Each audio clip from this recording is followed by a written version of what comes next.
Qué fastidio ser princesa, de Carmen Gil y Daniel Montero Galán.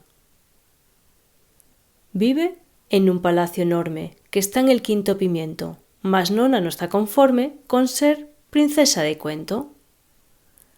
Vagando por los salones, con traje largo, Su Alteza da continuos tropezones y va al suelo de cabeza. Ha de parecer perfecta, sonriendo todo el rato, y caminar siempre recta, aunque le apriete un zapato. Ir con tanto perifollo, cientos de alhajas y adornos, es un auténtico rollo, le causa muchos trastornos.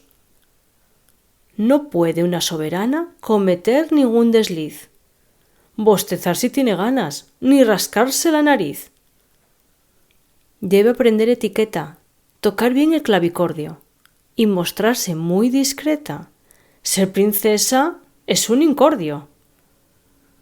Mirar hacia todos lados, esperando envuelta en tul y con los brazos cruzados que llegue un príncipe azul. Como está tan harta Nona de la vida de la corte, tira un día la corona y decide huir al norte. Cuando descubre su ausencia, el rey Facundo II deja a mitad una audiencia y la busca por medio mundo.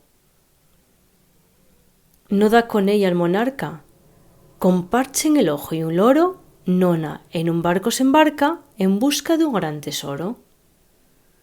Maneja bien la fragata la princesa Pizpireta. Se convierte en la pirata más famosa del planeta. No hay tesoro que no halle, barco que se le resista, enemigo al que no calle, ni bucanera más lista. Cansada de navegar, tras pensárselo bastante, Nona dice adiós al mar. Va a ser caballera andante. Hay un menino asustado que como oídos la llama, cabalga raudo a su lado y lo baja de la rama. De un gran dragón fastidioso salva al príncipe Basilio, que es un poquito miedoso y grita pidiendo auxilio. Pero un miércoles de mayo se le ocurre a la princesa dejar escudo y caballo y meterse a juglaresa. Recorre muchos lugares, en ellos canta, recita y hace juegos malabares. ¡Qué profesión tan bonita! Lo pasa estupendamente, no sueña con otra cosa. Hacer feliz a la gente la hace requete dichosa. La ve el rey y se emociona. Acepta por fin, contento, que la vocación de Nona no es ser princesa de cuento.